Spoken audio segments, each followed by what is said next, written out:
ಮಾಡಬಾರ್ದು ಅಂದರೆ, ಈ ಓರಿಯಂಟೇಷನ್ ಪ್ರೋಗ್ರಾಮಲ್ಲಿ ನಿಮ್ಮನ್ನು ತಿದ್ದಲಿಕ್ಕೆ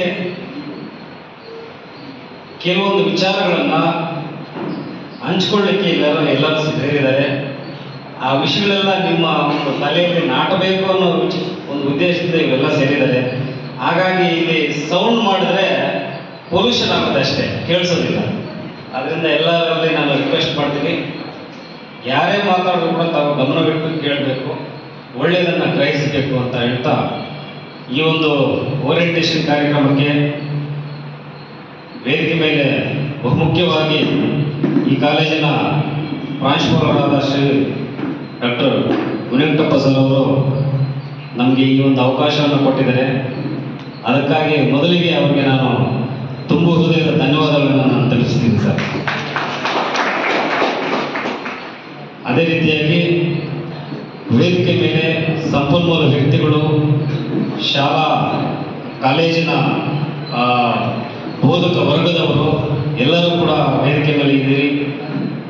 ಹೆಸರು ಗೊತ್ತಿಲ್ಲ, ಆದರೂ ಕೂಡ ಮನದಾಳದಿಂದ ನಮಗೆಲ್ಲ ಕೂಡ ನಾನು ನಮಸ್ಕಾರಗಳನ್ನು ತಿಳಿಸುತ್ತಾ, ಮುಂದೆ ಇರುವಂಥ ಎಲ್ಲ ಮಕ್ಕಳು, ಬೋಧಕರು ಎಲ್ಲರಿಗೂ ಕೂಡ ನಮಸ್ಕಾರಗಳನ್ನು ತಿಳಿಸುತ್ತಾ, ನಮಗೆ ಸಾರ್ ಅವರು ಫೋನ್ ಮಾಡಿ ಈ ಥರ ಒಂದು ಓರಿಯಂಟೇಷನ್ ಕಾರ್ಯಕ್ರಮ ನಡೆಯುತ್ತೆ, ತಾವು ಬಂದು ಒಂದು 2 ನಿಮಿಷ ಮಾತಾಡಿ ಅಂತ ಹೇಳಿದಾಗ ತುಂಬ ಖುಷಿ ಆಯಿತು.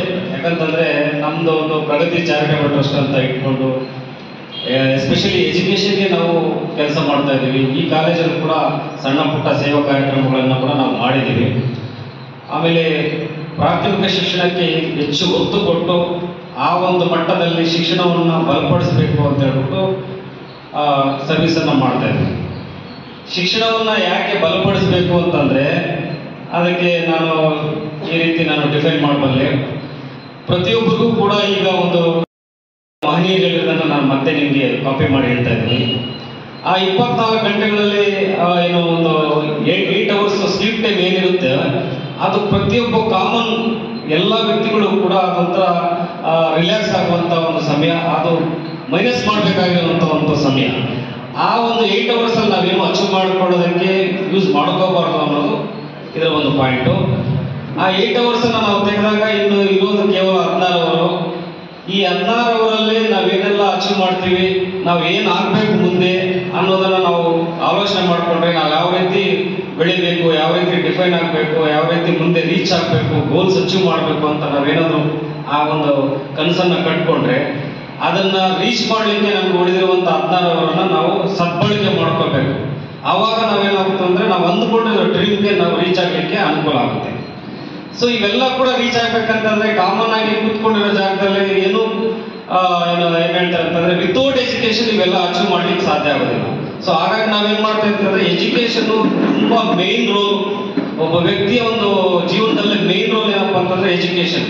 ಈಗ ನಾನು ಹಲವಾರು ಸಭೆಗಳಲ್ಲಿ ಹೇಳ್ತಾ ಇರ್ತೀನಿ, ನಾವು 198 ದೇಶಗಳಲ್ಲಿ ಕೂಡ ಎಲ್ಲ ದೇಶಗಳು, ಯಾವ ದೇಶಗಳು ಅಭಿವೃದ್ಧಿ ಆಗಿದ್ದಾವೆ ಎಲ್ಲ ದೇಶಗಳನ್ನ ನಾವು ಎಕ್ಸಾಂಪಲ್ ಆಗಿ ತಗೊಂಡಾಗ, ಅಭಿವೃದ್ಧಿ ಆಗಿರುವಂತಹ ದೇಶಗಳನ್ನು ನಾವು ತಗೊಂಡಾಗ ಅಲ್ಲೆಲ್ಲ ಕೂಡ ಆ ದೇಶದ ಏನು ಎಜುಕೇಶನ್ ಸಿಸ್ಟಮ್ ತುಂಬಾ ಡೆವಲಪ್ ಆಗಿರುತ್ತೆ.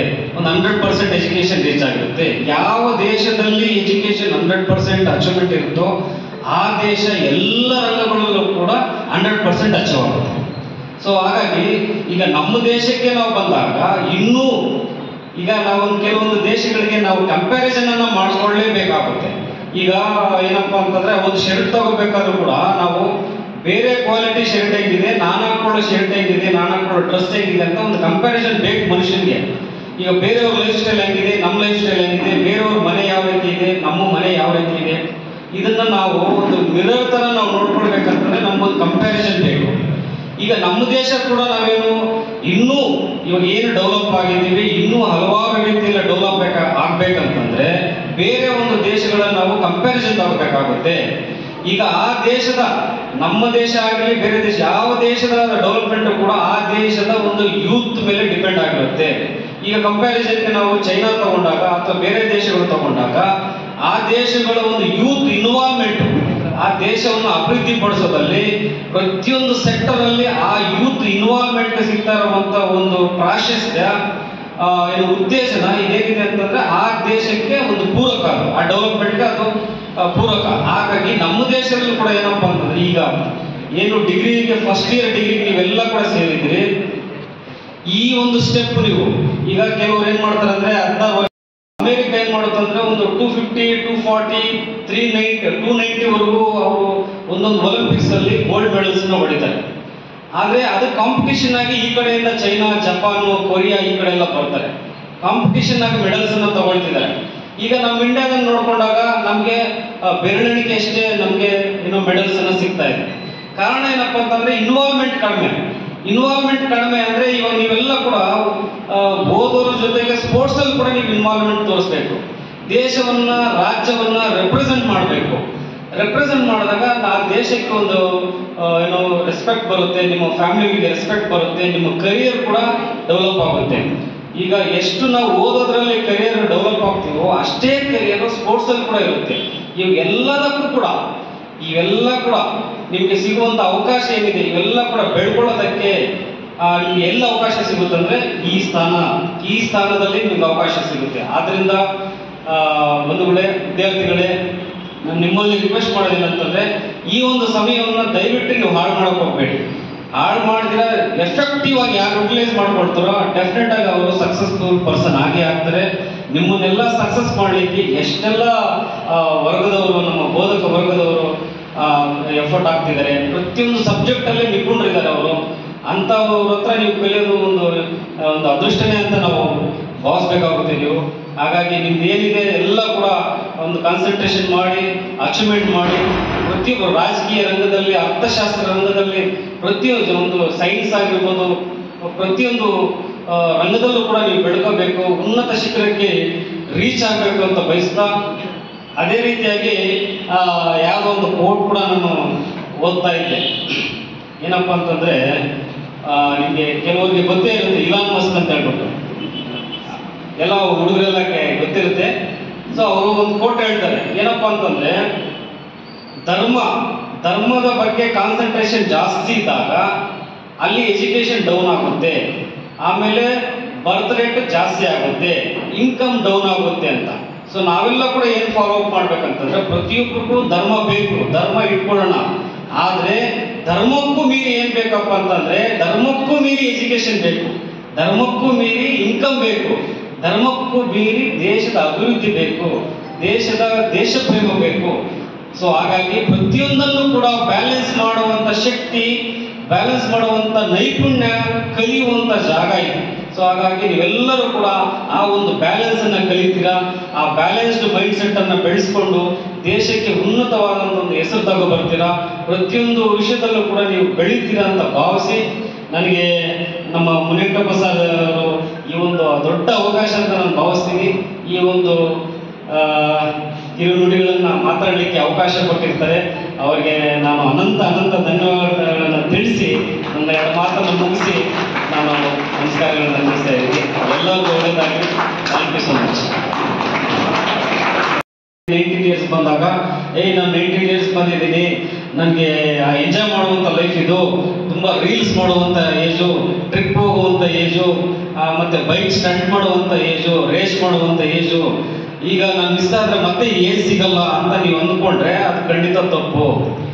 ಈಗ ಏನಿದೆ ಅಂತಂದ್ರೆ ಈ ಒಂದು 16 ಇಯರ್ಸ್ ಅಥವಾ 17 ಇಯರ್ಸ್ ಇಂದ ಅಪ್ ಟು 25-26 ಇಯರ್ಸ್ ವರೆಗೂ ಇದನ್ನೆಲ್ಲ ನೀವು ಕಾನ್ಸಂಟ್ರೇಷನ್ ಕಡಿಮೆ ಮಾಡಿ ಎಜುಕೇಶನ್ಗೆ ನೀವು ಅಥವಾ ನಿಮ್ಮ ಫ್ಯೂಚರ್ ಗೋಲ್ ಮೇಲೆ ನೀವು ಕಾನ್ಸಂಟ್ರೇಷನ್ ಮಾಡಿ ಆ ಗೋಲ್ ರೀಚ್ ಆಗ್ಬೇಕಂತಂದ್ರೆ ಈ ಗೋಲ್ ಅಲ್ಲಿ ಸಕ್ಸಸ್ ಆಗ್ಬೇಕಾಗುತ್ತೆ.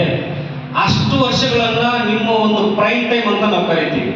ಆ ಪ್ರೈಮ್ ಇಯರ್ಸ್ ಅಂತ ಹೇಳ್ಬಿಟ್ಟು ಈ ಪ್ರೀಶಿಯಸ್ ಇಯರ್ಸ್, ಆ ಪ್ರೀಶಿಯಸ್ ಇಯರ್ಸ್ ಅನ್ನ ಇಲ್ಲಿ ನೀವು ಫುಲ್ ಫ್ಲೆಡ್ಜ್ ಆಗಿ 100% ಫುಲ್ ಫ್ಲೆಡ್ಜ್ ಆಗಿ ಎಫರ್ಟ್ ಹಾಕಿದ್ದೆ. ಅದರಲ್ಲಿ ಈ 25 ವರ್ಷ ಆದ್ಮೇಲೆ 80 ವರ್ಷದವರೆಗೂ ನಿಮ್ಮ ಎಲ್ಲ ಲೈಫಲ್ಲಿ ಬರುವಂತ ಎಲ್ಲ ಎಂಜಾಯ್ಮೆಂಟ್ಸ್ ಅನ್ನ ನೀವು ಅನುಭವಿಸ್ಬೋದು. ಆದ್ರೆ ಈಗ ನೀವೇನಾದ್ರೂ ಈ ಒಂದು 10 ವರ್ಷ ಎಫರ್ಟ್ ಹಾಕೋದನ್ನ ನೀವು ರೀಲ್ಸ್ ಅಲ್ಲಿ, ಸ್ಟಂಟ್ಸ್ ಅಲ್ಲಿ, ಟ್ರಿಪ್ಸ್ ಅಲ್ಲಿ ಬೇಕಾಬಿಟ್ಟು ಟೈಮ್ ವೇಸ್ಟ್ ಮಾಡೋದ್ರಲ್ಲಿ ಏನಾದ್ರೂ ನೀವು ಸ್ಪೆಂಡ್ ಮಾಡಿದ್ರೆ ಅಂತಂದ್ರೆ ನಿಮ್ಮ ಇಡೀ ಲೈಫ್ ಏನಿರುತ್ತೆ 80 ವರ್ಷದವರೆಗೂ ಆ ಲೈಫ್ ಎಲ್ಲ ಕೂಡ ಒಂದು ಆವರೇಜ್ ಪರ್ಸನ್ ಲೈಫ್ ಅನ್ನ ನೀವು ಲೀಡ್ ಮಾಡಬೇಕಾಗುತ್ತೆ. ಹಾಗಾಗಿ ಯಾರಿಗೂ ಆವರೇಜ್ ಲೈಫ್ ಇವಾಗಂತೂ ಇಷ್ಟ ಇಲ್ಲ. ಇವಾಗ ಇರುವಂತ ಟೆಕ್ನಾಲಜಿಯಲ್ಲಿ ಈಗ ಇರುವಂಥ ಎಲ್ಲರೂ ಕೂಡ ಬೇರೆ ದೇಶಗಳ ಒಂದು ಕಲ್ಚರನ್ನು ಎಕ್ಸ್ಪೆಕ್ಟ್ ಮಾಡ್ತಿದ್ದಾರೆ. ಸೊ ಅಲ್ಲಿ ಹಂಗಿರೋಣ ಹಿಂಗಿರೋಣ ಅಪ್ಗ್ರೇಡ್ ಆಗೋಣ, ನಮ್ಮ ಮನೆ ಹಂಗಿರಬೇಕು, ನಮ್ಮ ಲೈಫ್ ಸ್ಟೈಲ್ ಹಂಗಿರಬೇಕು, ನಮ್ಮ ಉದ್ಯೋಗ ಹಂಗಿರಬೇಕು, ಜೊತೆಗೆ ಸಂಪಾದನೆ ಕೂಡ ಹಂಗಿರಬೇಕು ಅಂತ ಎಕ್ಸ್ಪೆಕ್ಟೇಷನ್ ಇರುವಂಥ ಟೈಮಲ್ಲಿ ಎಲ್ಲಿ ಎಫರ್ಟ್ ಹಾಕಬೇಕಾಗುತ್ತೆ? ಎಜುಕೇಷನ್ ಮೇಲೆ ಎಫರ್ಟ್ ಹಾಕಬೇಕಾಗುತ್ತೆ. ಹಾಗಾಗಿ ನಾನೆಲ್ಲ ಇವತ್ತು ಏನು ಯೂತ್ ಎಲ್ಲ ಇವತ್ತು ಯಂಗ್ ಯೂತ್ ಅಂತ ನಾವು ಕರಿತೀವಿ, ಫೈರ್ ಬ್ರ್ಯಾಂಡ್ಸ್ ನೀವೆಲ್ಲ. ಸೊ ಹಾಗಾಗಿ ಏನು ಇವತ್ತೆಲ್ಲ ಇದ್ರಿ, ನಿಮಗೆ ದೊಡ್ಡ ಅವಕಾಶ ಏನಪ್ಪ ಅಂತಂದರೆ, ಈಗ ಡಿಗ್ರಿ ಅನ್ನೋದು ಈ ಪದವಿಯನ್ನು ಪಡ್ಕೊಂಡ್ಮೇಲೆ ನೀವು ನೆಕ್ಸ್ಟ್ ಏನಪ್ಪ ಅಂತಂದರೆ ಕಾಂಪಿಟೇಟಿವ್ ಎಕ್ಸಾಮ್ಸನ್ನು ನೀವು ರೀಚ್ ಮಾಡ್ಬೋದು, ಒಳ್ಳೆ ಒಳ್ಳೆ ಉದ್ಯೋಗಗಳನ್ನು ನೀವು ಪಡ್ಕೋಬೋದು, ಒಳ್ಳೆ ಸ್ಟಾರ್ಟಪ್ ಕಂಪನಿಗಳನ್ನು ಸ್ಟಾರ್ಟ್ ಮಾಡ್ಬೋದು. ಅರ್ಥ ಆಯ್ತಲ್ಲ? ಈಗ ನಾನು ಹೇಳೋಕ್ಕೇನಂತಂದರೆ, ಈಗ ಸರ್ಕಾರ ಮಟ್ಟದಲ್ಲೂ ಕೂಡ ಈಗ ಉದ್ಯೋಗಗಳನ್ನು ಕಾಲ್ ಮಾಡುವಂಥದ್ದು ಕಡಿಮೆ ಆಗಿದೆ. ಈಗ ಅಷ್ಟಾಗಿ ಇವಾಗ KS IAS ಆ ಥರ ತಗೊಳ್ತಿದ್ದಾರೆ. ಈಗ ಟೀಚರ್ಸ್ಗೂ ಕೂಡ ಎಷ್ಟೋ ವರ್ಷಗಳಾಗುತ್ತೆ sir, normal primary teachers, high school teachers ಕೂಡ. ಸೊ ಅಂಥ ಟೈಮಲ್ಲಿ ನಮ್ಗೆ ಏನು ಬೇಕಪ್ಪ ಅಂತಂದರೆ, ನಾವೇ ಸೆಲ್ಫ್ ಆಂಟರ್ಪ್ರಿನರ್ಸ್ ಆಗಬೇಕು. ಪ್ರತಿಯೊಬ್ಬನು ಆಂಟರ್ಪ್ರಿನರ್ ಥರ ಬೆಳಿಬೇಕಂತಂದರೆ ಇಲ್ಲಿ ನಾವು ನಾಲೆಡ್ಜನ್ನು ಗೇನ್ ಮಾಡಬೇಕಾಗುತ್ತೆ. ಡಿಗ್ರಿ ಆದಮೇಲೆ ಈಗ ಯಾವುದೇ ಎನಿ ಡಿಗ್ರಿ, ಈಗ ಆರ್ಟ್ಸ್ ಆಗಿರ್ಬೋದು, ಸೈನ್ಸ್ ಆಗಿರ್ಬೋದು, ಅಥವಾ ಮ್ಯಾನೇಜ್ಮೆಂಟ್ ಆಗಿರ್ಬೋದು, ಅಥವಾ ಕಾಮರ್ಸ್ ಆಗಿರ್ಬೋದು, ಆಯಾ ಫೀಲ್ಡಲ್ಲಿ ನೀವು ಡೆಪ್ತ್ ಆಗಿ ಸ್ಟಡಿ ಮಾಡಿಕೊಂಡಾಗ ನಿಮ್ಮದೇ ಆದಂಥ ಒಂದು ಫೀಲ್ಡಲ್ಲಿ ನೀವು ಹೋಗಿ ಲ್ಯಾಡರನ್ನು ಕಟ್ಬೋದು. ನಿಮಗಾಗಿ ಒಂದು ಒಂದು ದೊಡ್ಡ ಒಂದು ಏನು ಹೇಳ್ತಾರೆ, ಒಂದು ಸಂಸ್ಥಾನನ ಅಥವಾ ಒಂದು ಜರ್ನಿಯನ್ನು ನೀವು ಕಟ್ಬೋದು.